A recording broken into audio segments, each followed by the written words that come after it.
എന്താ അത്യാവശ്യമായിട്ട് കാണണമെന്ന് പറഞ്ഞ പറയാട്ടാ, ഇത്രയും വലിയൊരു ചതി ഈ കുടുംബത്തിൽ നടന്നിട്ട് അത് അറിഞ്ഞിട്ടും ഞാൻ പറയാതിരുന്ന അവരും ഞാനും തമ്മിൽ ഒരു വ്യത്യാസം ഉണ്ടായില്ല. നീ ഒന്ന് കാര്യം തെളിച്ചു പറയോ അഞ്ജു? അമ്മയുടെ വീട്ടിലേക്ക് കയറി വരുന്ന മരുമോള് ഒരു ജയിൽ പുള്ളിയുടെ മകളാണെങ്കിൽ അമ്മ ഈ വീട്ടിലേക്ക് കയറ്റുമോ?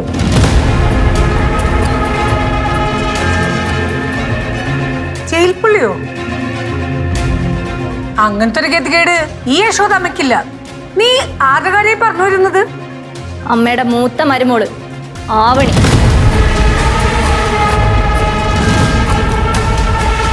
അഞ്ജു, നീ എന്താ ഈ പറയണ? ഒന്ന് തെളിച്ച് പറ ഏട്ടാ.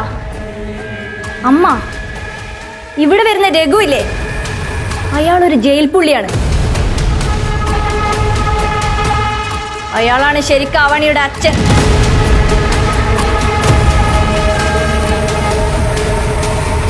അല്ലാതെ സരസ്വതി അമ്മയുടെ ഭർത്താവ് ശിവദാസനല്ല, രഘുവാണ്. അവരുടെ ജീവിതത്തിൽ എന്താ സംഭവിച്ചെന്നൊന്നും എനിക്കറിയില്ല. പക്ഷെ സത്യതാണ്, ആവണി രഘുവിന്റെ മകളാണ്.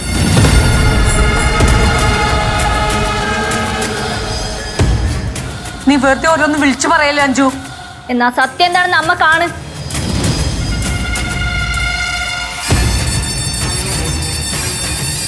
ഇതവരുടെ സർട്ടിഫിക്കറ്റ് ആണ്. ഇതിൽ അച്ഛന്റെ സ്ഥാനത്ത് ആരുടെ പേരാണെന്ന് അമ്മ നോക്ക്.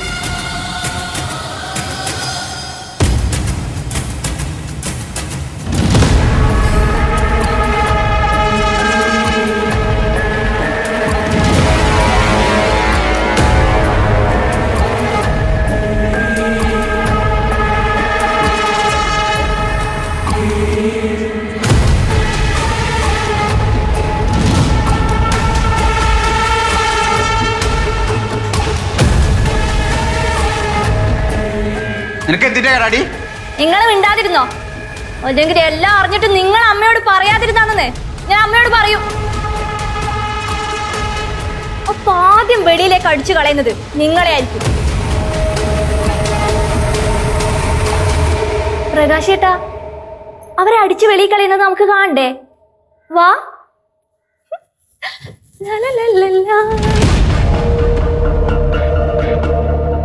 നീ വിഷമിക്കാതെ സരസ്വതി.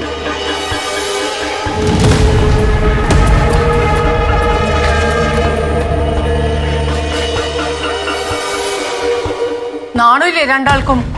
എന്തു പറ്റിയ യശോദാമേ? എന്ത് പറ്റീന്നോ? ഇതിൽ കൂടുതൽ എന്ത് പറ്റാൻ? സരസ്വതിയുടെ ആരാ ഇയാള്? ചോദിച്ച കേട്ടില്ലേ? അമ്മയ്ക്കിപ്പോ എന്താ അറിയേണ്ടത്? നിന്നോട് ഞാൻ ചോദിക്കും, അപ്പ പറഞ്ഞാ മതി.